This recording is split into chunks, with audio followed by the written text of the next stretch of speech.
안녕하십니까. 혼란한 정치 시사의 수를 술술 풀어보는 송국권의 혼술이 8월 2일 오후에 보내드리는 속보 기사입니다. 지금 옥중에 있죠. 김성태 전 쌍방울 회장의 이 폭로가 나왔습니다. 옥중 폭로인데 이재명을 겨냥한 겁니다. 그동안 김성태 전 회장은 이재명을 위해서 이재명의 방북 비용 300만 달러 그리고 경기도가 내기로 북한에 주기로 했던 스마트팜 사업비 500만 달러, 도합 800만 달러, 약 100억 원을 북한에 대신 내줬다고 진술을 하고 있었죠. 자, 그런데 그 진술을 중간에서 가로막던 사람이 이화영입니다. 이화영 평화부지사, 전 평화부지사인데 이화영도 최근에 다시 자백을 하기 시작을 했습니다. 그러니 이재명이 화들짝 놀라서 이화영 해유를 시도를 했죠. 여러 가지 부인까지 동원을 해서 해유를 시도를 했지만 결국 잘 안 되고 있습니다. 아마 8월 8일 날 이화영이 재판에서 본인이 이재명에게 다 보고를 했고 방북 비용을 김성태가 줬다는 것을, 그리고 이재명이 알았다고 그것을 사실상 추인을 했다, 재가를 했다는 사실을 지금 진술할 가능성이 큽니다. 그 상황이 되니 이재명이 이 화살을 이번에는 김성태 쪽으로 타겟을 돌렸죠. 그래서 김성태가 자기를 위해서, 이재명 본인을 위해서 800만 달러를 북한에 보냈다는 것은 일종의 검찰과 어떤 이 플리바게닝 협상을 한 결과다. 죄를 다른 범법 혐의에 대한 그 형량이 낮은 혐의를 적용해 주는 대신 이재명을 잡기 위해서 거짓 진술을 하고 있다. 이런 식으로 화살을 돌렸습니다. 김성태에게. 자, 그러니 김성태가 지금 발끈해서 옥중에서 입장문을 발표를 했습니다. 수원구치소에 지금 수감됐는데 옥중 입장문을 통해서 이런 이야기를 했죠. 이런 이야기를 했습니다. 일부 정치인이 저와 김성태 본인과 경기도 대북 사업에 함께했던 관련자들에 대한 수사와 재판을 정쟁에 이용을 하고 있다. 정쟁에 이용하고 있다. 일부 정치인이 정쟁에 이용하고 있다. 그렇게 주장을 했는데 입장문의 제목부터가 이겁니다. 더 이상 정치권의 희생양, 정쟁의 도구가 되고 싶지 않습니다. 그러면서 입장문에서 진실이 호도되고 본인과 회사가 정치권의 희생양이 되어가는 작금의 사태를 보며 피를 토하는 심정으로 이거를 쓴다. 저와 쌍방울 그룹이 부도덕한 기업으로 매도되는 현실에 하루하루가 지옥 같아. 이렇게 적었는데, 해외로 도피를 해서 도피 생활을 하다가, 국내로, 송환된 것이 5월 달입니다. 5월 이후에 김성태는 바로 구속이 됐기 때문에 언론과 접촉도 없었고, 이 검찰에 진술하는 것, 재판에서 이야기하는 것, 이런 것으로 김성태가 이재명과의 연관성을 시인하는 그런 진술을 해왔는데, 입장문을 옥중에서 낸 거는 이번이 처음입니다. 옥중 입장문. 최근에 이재명이 노상강도 이런 식으로 비유를 했죠. 거기에 대한 맞대응 차원인데, 이재명이 지난달, 그러니까 7월 27일에 페이스북에 이런 글을 썼죠. 김성태 전 회장은 노상강도인데, 검찰이 경범죄로 봐주기 기소를 했다. 그래서 왜 국가보안법 같은 거는 적용을 안 하느냐, 왜 위안관리법만 적용을 하느냐, 이렇게 주장을 했고, 민주당의 검찰 독재 정치탄압대책위원회라는 곳에서 30일 성명을 내고 김성태에 대한 공소장을 분석한 결과 검찰이 국가보안법, 특경가법, 특별경제 범죄 가중처벌법이죠. 위반 혐의는 물론 주가 조작 혐의에 대해서도 봐주기로 일관하고 있다는 것이 드러났다. 이렇게 주장을 했습니다. 이재명이 먼저 신호탄을 쏘니까는 당에서 이런 주장을 국가보안법 이야기까지도 하죠. 근데 국가보안법은 말도 안 되는 주장. 본인들이 국가보안법은 검찰이 수사 못하도록 해놨습니다. 금수완박하면서.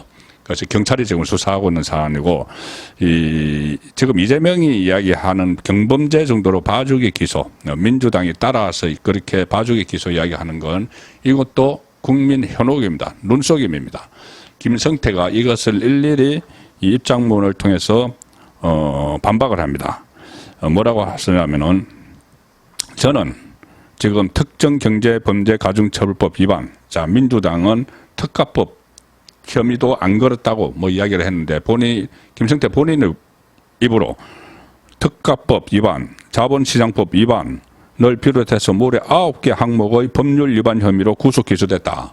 그런데 무슨 나를 봐주게 했다는 이야기냐. 그리고 최근에도 추가 기소를 당했고 검찰이 범죄 사실로 특정한 횡령 혐의 액수도 계속 수백억 원에 달한다. 도대체 어느 부분을 검찰에서 봐주기 수사를 했는지 저로서는 납득이 되지 않는다. 이렇게 김성태가 지금 울분을 토로를 했습니다. 그리고 그동안 경과를 설명을 했는데 대북 송금하게 된 것, 그것이 지금 이 민주당에서는 아니 대북 송금을 했으면, 이재명도 마찬가지로 했으면은 자기 사업을 위해서지, 자기 대북 사업을 위해서지 왜 그걸 우리를 위해서라고 하느냐, 이런 식으로 또 몰아붙이고 있죠. 그런데 김성태는 이렇게 이야기합니다. 대북 송금 사건. 자, 대북 송금 사건. 이거 대북 사업과 별개로 본인은 대북 사업은 대한민국 경제 발전에 도움이 될 것이라는 굳건한 믿음이 있었기에 사사로운 이득보다는 국민의 한 사람으로서, 기업인으로서 애국심으로 결정하고 진행했다. 자, 대북 사업, 본인이 하는 대북 사업은 그런데 대북 송금 사건. 대북 사업과 송금은 완전 다른 이야기죠. 송금은 그냥 돈 그냥 갖다가 준 겁니다. 북한에 800만 달러. 김성태는 대북 송금 사건은 경기도 그리고 그 관련자들의 제안으로 시작이 됐다. 이렇게 폭로를 합니다. 경기도와 그 관련자. 자, 이화영의 제안이죠. 이화영은 그때 대북 사업을 담당을 하던 경기도 안에서 평화부지사. 이화영은 그런데 최근에 김성태에게 본인이 대북 가는데 본인이 김성태가 사업을 하고 있으니까는, 북한과 사업을 하고 있으니까는 우리 이재명 도지사가 북한을 한번 방문을 하도록 추진해달라. 그래서 북한에서 돈을 요구한다고 하니까는 그럼 돈을 대신 내달라. 이렇게 해서 그것까지 다 이재명에게 보고를 했다. 2번이나 보고를 했다는 진술을 지금 하고 있죠. 그리고 특히 경기도 사람들이라고 하는 것은 처음에 이화영에게 대북 그러니까 북한 방문 이런 것을 추진해보라고 한 것이 정진상이라는 겁니다. 정진상 경기도 정책실장. 그 바로 뒤에는 이재명이 있기 때문에 실제로 이재명, 정진상, 이화영을 통해서 김성태에게 요청이 온 거죠. 북한에 이 돈을 좀 보내달라. 북한도 좀 갔다 와야 되겠고, 그때 하노이 노딜로 문재인과 김정은의 관계가 틀어졌기 때문에 그 틈새를 이용해서 경기도지사였던 이재명이 북한을 가려고 했던 겁니다. 자, 그래서 그 돈을 대신 내달라 한 이런 일종의 커넥션인데, 그 커넥션을 지금 김성태가 그대로 폭로를 한 겁니다. 경기도와 그 관련자들의 제안으로 시작이 됐다. 자, 그리고 또 이재명을 직격을 하는데 오늘 입장문에서 김성태가 일부 정치인은 저를 노상강도에 비유를 한다. 이재명이 그렇게 이야기를 했죠. 그리고 또 다른 한편에선 깡패라고 표현을 하면서 시장 질서를 어지럽히는 파렴치한으로 몰았다. 자, 깡패라고 표현하는 사람은 한동훈 법무부 장관입니다. 그래서 한동훈 법무부 장관에게도 동시에 서운함을 표시를 하는 거죠. 깡패라고 하고, 한동훈 법무부 장관은 깡패라고 하고, 이재명은 자기를 노상강도라고 하는데, 원래 조폭 출신이니까 이제 깡패라는 표현을 쓴 거죠. 김성태는 이렇게 이야기합니다. 정치인들이 사용한 단어라는 게 무색할 정도의 저급한 말이다. 그러면서 저는 노상강도도 아니고, 이재명이 말하는 노상강도도 아니고, 그리고 깡패란 부분에 대해서는 과오에 대해서 반성하고 수사와 재판에 성실하고 임하고 있으며 현재 사법부의 엄정한 판단을 기다리고 있다. 자, 이렇게 이야기를 하면서 또 그다음부터는 이재명을 직격을 합니다. 정치와는 저는 거리가 먼 기업일 뿐이다. 단지 과거에 우리나라 국민이면 누구나 할 수 있는 특정 정당을 지지하고 후원한 이력이 있을 뿐이다. 자, 민주당 그리고 이재명을 후원을 했다. 이 쌍방울 그리고 김성태가 2021년 대선 때 대선 후보 경선이죠. 그때 이재명에게 후원금 4천만 원을 기부했다. 대선 때입니다. 4천만 원을 기부한 그런 일을 상기를 시키면서 우리나라 국민들이면 할 수 있는 일을 뭐 한 것이다. 자, 그 정도지 내가 정치인도 아닌데 왜 나를 정쟁의 대상으로 삼느냐. 자, 이런 이야기를 하는 겁니다. 그래서 김성태 이야기는 지금 검찰 수사와 재판 과정에서 진실을 내가 말한다는 이유로 본인이 지금 진실을 말하고 있다는 겁니다. 김성태를 위해서 그 북한에 800만 달러를 김성태가 이재명을 위해서요. 북한에 800만 달러를 보낸 것도 진실이고 그것을 이하영의 부탁을 받아서 한 것도 그러니까 이하영의 부탁은 곧 뒤에 이재명이 있는 거죠. 이재명 측의 부탁을 받아서 한 것도 다 진실이고 그리고 이 본인은 그런 이야기 또 한 적이 있습니다. 왜 그런 본인이 그렇게 800만 달러를 북한에 보냈느냐.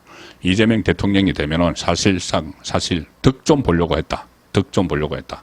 그것이 결국 이 반대급부로 이재명 정권이 탄생을 하면은 대북 사업의 상당 부분 독점권 비슷한 것을 따내서 대기업으로 우뚝 서보려는 그런 욕심에서 했다는 이야기죠. 그래서 그것이 모두 다 진실인데 진실을 다 말하고 있다는 이유로 후원했던 정당 민주당으로부터도 비난을 받고 있다.